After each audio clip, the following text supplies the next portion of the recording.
আসসালামু আলাইকুম।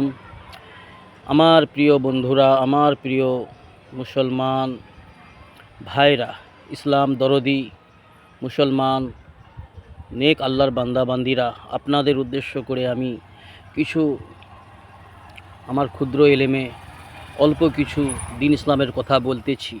আপনারা আমার কথাটা মনোযোগ দিয়ে শুনবেন। তো ইনশাআল্লাহ আশা করব এই কথার দ্বারাই আপনাদের ফায়দা হবে, লাভ হবে, আমারও ইনশাআল্লাহ লাভ হবে। তো বন্ধুরা, আমি যেটা বলতে চাই সেটা হলো এটাই, আজকের সমাজে আমি যখন ঘুরে বেড়াই ব্যবসার উদ্দেশ্য নিয়ে, যখন আমি আমার আশেপাশে এলাকায় বা অন্যান্য দূর দূরান্তে ঘুরে বেড়াই, তখন সমাজকে যখন ভালোভাবে একটু দেখি এবং ভাবনা চিন্তা করি, তখন মনে হয় ভাই সত্যি কথা এটাই যে উম্মতে মুহাম্মাদি বড় বিপদের মধ্যে আছে, বড় বিপদগ্রস্ত আছে, বড় ভুল পথে চলিত, যে পথে নিজের বিপদ এবং নিজের বড় মাপের ক্ষতি, দুনিয়াতেও ক্ষতি, আখেরাতেও ক্ষতি। তো বন্ধুরা, আমার বলার এটাই উদ্দেশ্য যে আমরা একটু আল্লাহমুখী হই ভাই, আল্লাহমুখী হই, দিনমুখী হই, অপরাধের পথ, অন্যায় পথ ছেড়ে দিয়ে আল্লাহর পথে ফিরে আসি। যে পথে আমার খুশি, আমার ভালাই আছে, যে পথে আমার শান্তি কামিয়াবি আছে, যে পথে আল্লাহ পাকের রাজামন্দি আছে, সেই পথে ফিরে আসি। সামনে কিন্তু ভাই বড় ভয়ানক দিন আসতিছে, বড় মুসিবতের দিন ধেয়ে আসতিছে। বাস্তব কিন্তু এইটাই।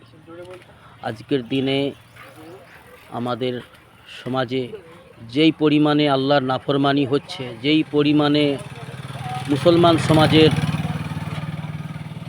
পুরুষ থেকে মহিলা এবং বয়স্ক বুজুর্গ ব্যক্তিরা যেইভাবে আল্লাহর নাফরমানি খুলেআম করছে, এতে করে ভাই বড় ক্ষতির সম্মুখীন হতে হবে মুসলমান সমাজকে। বিভিন্ন ধরনের যারা আল্লাহর নাফরমান, আল্লাহর শত্রু, ইসলামের শত্রু, মুহাম্মদ রাসূলুল্লাহ সাল্লাল্লাহু আলাইহি ওয়াসাল্লামের শত্রু, তারা বিভিন্ন প্রকারে বিভিন্ন ধরনে প্ল্যানিং করছে কিভাবে মুসলমান সমাজের ক্ষতি করা যায়। ও তো চিরদিন করবে, ওরা যুগে যুগে করে আসছে, আগেও করেছে, আজও করছে, আগেও ভবিষ্যতেও ওরা চেষ্টা চালাবে। তো আমাদের মুসলমান সমাজের আমাদের কর্তব্য যে ওদের শয়তানি প্রলোভন থেকে আমাদেরকে বাঁচতে হবে। এবং আমাদের মুসলমান সমাজেও বেশ কিছু মুসলমান নামে মুনাফিক যারা রয়েছে, যারা দুনিয়ার স্বার্থে, দুনিয়া উপার্জনের উদ্দেশ্য নিয়ে, দুনিয়ার কোটিপতি হওয়ার চিন্তা ভাবনা নিয়ে যারা বিভিন্ন প্রকারে রাজনীতি করছে এবং বিভিন্ন প্রকারে আল্লাহর সঙ্গে খেলা করছে, ইসলামকে নিয়ে খেলোয়াড় করছে, রাসূলুল্লাহ সাল্লাল্লাহু আলাইহি ওয়াসাল্লামের সুন্নতের পরোয়া করে না, এমনও বেশ কিছু শত্রু রয়েছে, ইসলামের শত্রু মুসলমান সমাজে রয়েছে বন্ধুরা। তারাও দুনিয়ার লোভ লালসায় পড়ে, তারাও কিন্তু যারা গ্যার কম অমুসলমান, তাদেরই মতন জীবনটাকে নষ্ট করছে এবং তারাও মুসলমান সমাজের ক্ষতি করার জন্য পরিকল্পনা চেষ্টা করছে। তো বন্ধুরা, আমাদেরকে বাঁচতে হবে। দুনিয়ার জীবন ক্ষণস্থায়ী, দুনিয়ার জীবনে কত বীর বাহাদুর এসে চলে গেছে, যারা আল্লাহকে নারাজ করে নিজের দুনিয়া এবং আখিরাত দোনো জাহানকে উজাড় করে আরাম ও আয়েশের জিন্দেগি ত্যাগ করে দুনিয়া থেকে অপমানিত হয়ে, লাঞ্ছিত হয়ে, ঈমান হারা হয়ে দুনিয়া থেকে বিদায় নিয়ে চলে গেছে। এমনও বেশ কিছু মুসলমান সমাজেই দেখা যায়। তো বন্ধুরা, আমাদের ঈমানকে বাঁচাতেও হবে, বাড়াতে হবে এবং আমাদের ঈমান মজবুত করে আল্লাহকে রাজি করে দুনিয়া থেকে আমাদের যেতে হবে। এটাই হচ্ছে আমাদের মূল টার্গেট হওয়া দরকার প্রত্যেকটা মুসলমানের। তো বন্ধুরা, খেলতামাশায় সময় নষ্ট করো না, নিজের জীবনের মূল্য বুঝো, নিজের মূল্য বুঝো। আল্লাহ রাব্বুল আলামিন বড় মূল্যবান বানিয়েছে, বড় উঁচু মকাম দিয়েছে। কোরআনের মধ্যে আল্লাহ সম্মান দিয়েছে এই উম্মতে মুহাম্মাদিকে। কুনতুম খায়রা উম্মাতিন বলেছে। তার জন্য আমাদেরকে কি করতে হবে? খায়রা উম্মত আমাদেরকে সাবিত করার জন্য, খায়রা উম্মত যে আমরা, এটাকে আমাদেরকে কাজে বাস্তবায়ন করে দেখাতে হবে। সেই কাজটা হচ্ছে তা'মারুনা বিল মারুফ ওয়া তানহাউনা আনিল মুনকার।